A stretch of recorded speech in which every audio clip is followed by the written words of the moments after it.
Oi, meus amores maravilhosos. Vamos continuar no nosso estudo aqui do livro Nosso Lar, agora dando prosseguimento um pouquinho com aquela mesma temática que foi do capítulo anterior, né? Falando um pouquinho também sobre a guerra. Quer dizer, ele não existe tantas referências históricas nesse capítulo 42 como existia no capítulo 41, mas ainda se versa sobre o mesmo assunto, sendo que agora aí com o trabalho do governador, né, tendo conclamado a população de Nosso Lar e fazer um trabalho aí de imantação fluídica de energias, tá? Energias e equilíbrio. Então vamos começar. A pedido do governador, realiza-se um culto ao Evangelho no Ministério da Regeneração com o objetivo de organizar a preparação de novas escolas de assistência, priorizando os exercícios contra o medo, considerado como um dos piores inimigos do homem, que lhe ataca as forças mais profundas da alma e, como doença contagiante, merece, na atual circunstância, prioridade frente às lições de enfermagem. Então é muito interessante, porque nós sabemos da importância do culto do Evangelho, né, para imantar as residências, imantar os nossos corações e as nossas mentes com energias dignificantes. Então o governador convoca toda a colônia para que faça um culto do Evangelho no lar a nível, né, geral, lá todos imantados no mesmo pensamento, para que eles possam se organizar. Quer dizer, é um trabalho de logística mesmo do governador lá da colônia, para eles se organizarem para aquele atendimento, para aquele período difícil ali, sofrendo a colônia os efeitos da guerra, né? E é muito interessante essa fala aqui sobre o medo, né? Eu lembro que desde a primeira vez, há muitos anos atrás, que eu li esse capítulo, eu refleti bastante sobre o medo. E se a gente raciocinar mesmo assim, independente até dos estudos espíritas, das fontes que a gente acha, o medo realmente bloqueia, né? O medo é capaz de nos amarrar, nos acorrentar a uma situação, a um momento, a uma questão que impede que a gente reaja, que a gente siga em frente, né? Então, realmente a gente tem que... Claro que a gente não vai desafiar ser inconsequente, desafiar certas coisas na vida, ser obstinado demais, né? Nada excessivamente é saudável, mas a gente tem que trabalhar um pouco esse medo, essa retração, porque senão isso mexe com o nosso movimento, com a nossa ação, e a vida é movimento e ação. Então eu achei aqui nesse livro, que eu recomendo muito, Temas da Vida e da Morte, do Divaldo Pereira Franco, pelo espírito Manuel Filomeno de Miranda. Esse livrinho, ele é um tesouro. Todos os capítulos são maravilhosos. E temos aqui um capítulo, ele não tem número, mas é medo e responsabilidade. E no caso aqui, o Filomeno, ele vai passar para nós os motivos do medo. Quer dizer, cada pessoa, né, vai enfrentar o medo de uma forma, mas ele vai passar mais ou menos que origens pode ter esse medo. Aqui tem pessoas que têm um medo bloqueante mesmo, né? Então a gente primeiro tem que saber que o medo acovarda, o medo tolhe, né? A gente fica reprimido. O medo separa, o medo fragiliza, o medo amedronta, adia reparações e ajustes. Sabemos que enquanto espíritos imperfeitos que somos, é claro que temos as nossas arestas para aparar. Se a gente se bloqueia pelo medo de enfrentar uma situação e tentar resolvê-la, né, só estamos adiando e isso vai afetar no nosso próprio progresso, certo? Então a gente tem que enfrentar de frente mesmo. Então esse livro aqui, nesse tal capítulo, Medo e Responsabilidade, ele fala o seguinte: que o medo é agente de diversos males que dizimam vidas e deformam caracteres, alucinando uns, neurotizando outros, gerando insegurança e timidez ou levando a atos de violência irracional. Quer dizer, às vezes, porque você está tão assustado que você acaba agredindo, você acaba usando dessa violência irracional exatamente porque você está amedrontado.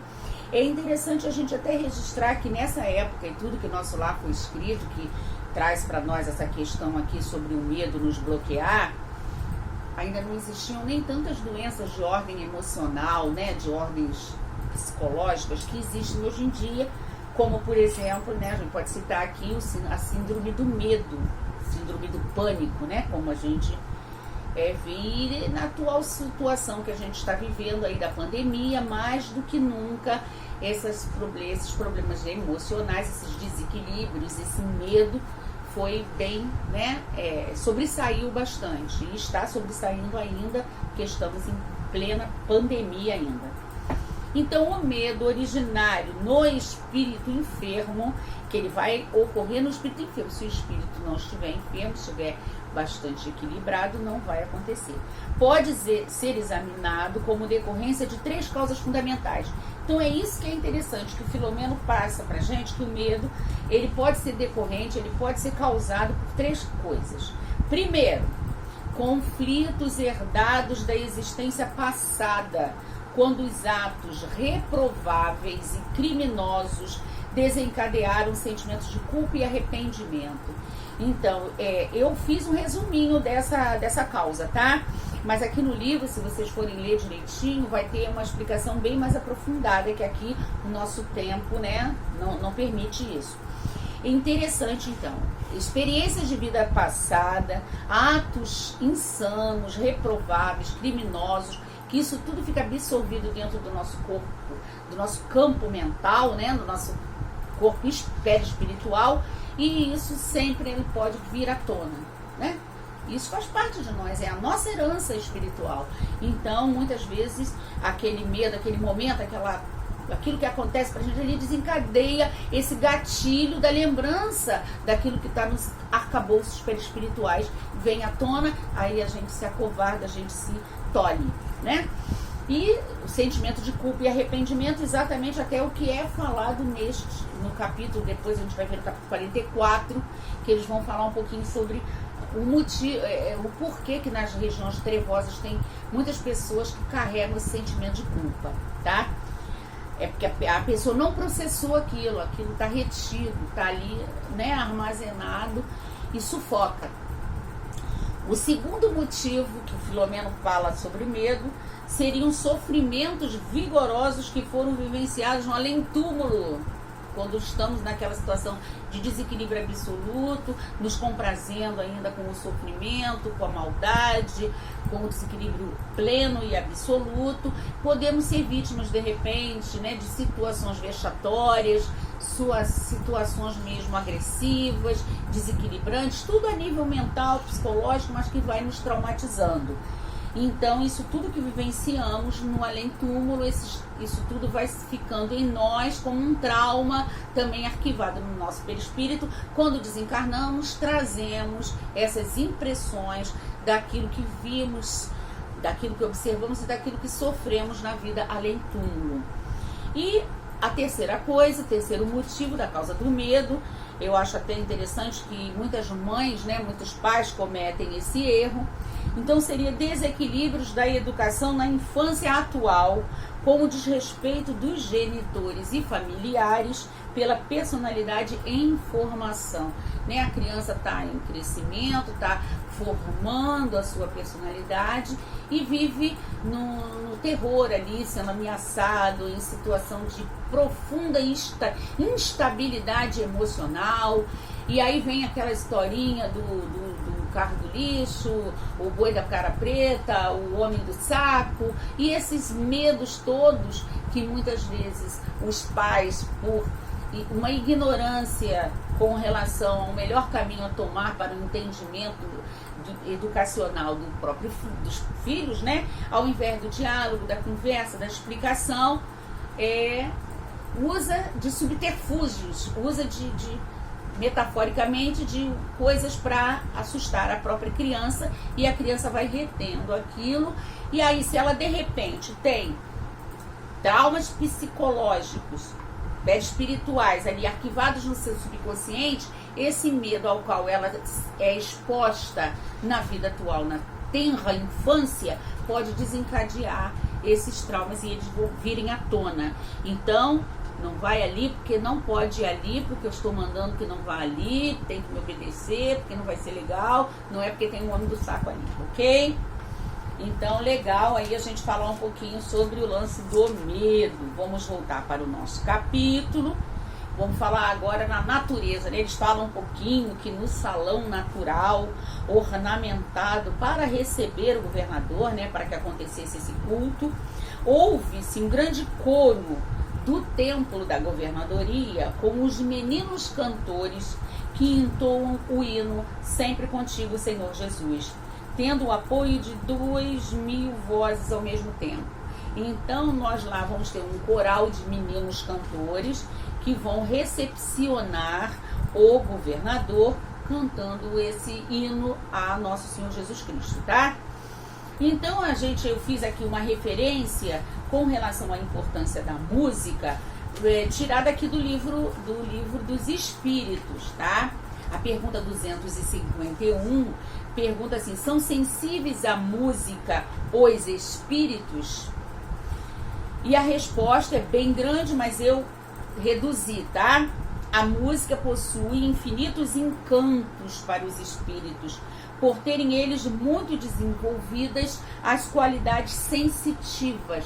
Quanto mais sensível, mais espiritualizado, mais, né, contemplativo, mais os espíritos vão se encantar pela música.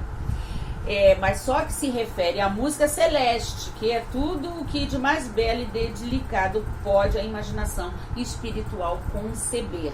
E eu deixo como referência aqui também, que nós já vimos em algumas vezes, o livro Espiritismo na Arte, o livro do Leon Denis, que vai discorrer sobre a importância das artes para o homem encarnado e como é feito esse trabalho todo a nível de espiritualidade, né? E lá eles falam sobre o esplendor que é as músicas no universo, tá? O quanto que aquilo, né, limpa, estabiliza, equilibra o ser. Então, o nobre administrador, quer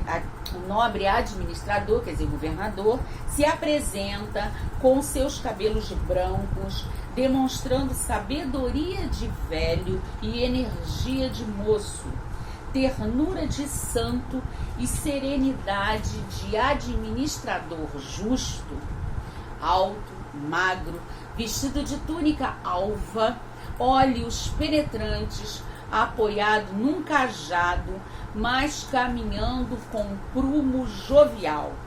É interessante isso aqui, né? Que se a gente olhar, em primeiro lugar, a gente saber que o nome do governador não é dito. O governador da colônia, ele aparece no decorrer do livro em várias oportunidades. Aqui até descrito, né, na sua apresentação espiritual, mas não, o nome dele não vai ser dito. E é interessante dizer isso, apoiado num cajado, mas caminhando com jovialidade. É um contrassenso, né? Mas se a gente refletir, a gente pode atribuir isso ao respeito, né? O cajado ali vai trazer para nós aquela visão de experiência, de conhecimento, de caminho evolutivo, né? De poder amoroso, né? O que eles têm ali na colônia. Então traz uma áurea de respeitabilidade para o governador. Por isso a presença do cajado, mas não necessitando do cajado para locomoção, para andar ali, né? Sendo jovial, tá? Então a gente pode fazer esse tipo de interpretação. Continuando, o coral infantil recepciona o governador com um hino a ti, Senhor, nossas vidas. E em seguida, o governador abre o Evangelho segundo Mateus, no capítulo 24, versículo 6, e lê o ensinamento e faz uma oração invocando as bênçãos do Cristo. Aí nós fomos lá, né, na nossa querida Bíblia Sagrada, que tem que ser nossa companheira, para a gente estar sempre pesquisando, tirando qualquer dúvida e vendo também aquilo que é citado no Kardec, no André Luiz. Eu gosto de ir na Bíblia, que aí eu vou ver em que situação aquela fala do Cristo aconteceu, né? E aí a gente contextualiza aquilo tudo e acrescenta bastante, né, conhecimento para nós. Então aqui, esse capítulo 24 do Evangelho de Mateus, vai ser falado exatamente assim, que Jesus estava sentado no Monte das Oliveiras, como sempre, ensinando aos discípulos, né? Aquela plateia em volta do Cristo, e ele ensinando. E ele começa dizendo assim, que muitos virão em meu nome. Olha, a gente vê a atualidade daquilo que o Cristo fala aqui para nós. Parece que ele está falando para nós agora.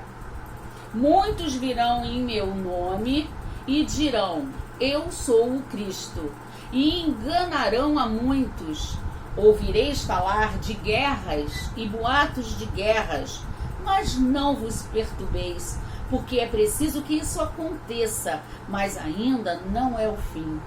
Uma nação se levantará contra outra e um reino contra outro.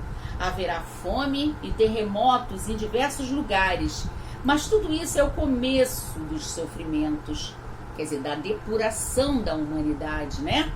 Em seguida, vos entregarão a torturas e vos matarão, e sereis odiados por todas as nações por causa de meu nome.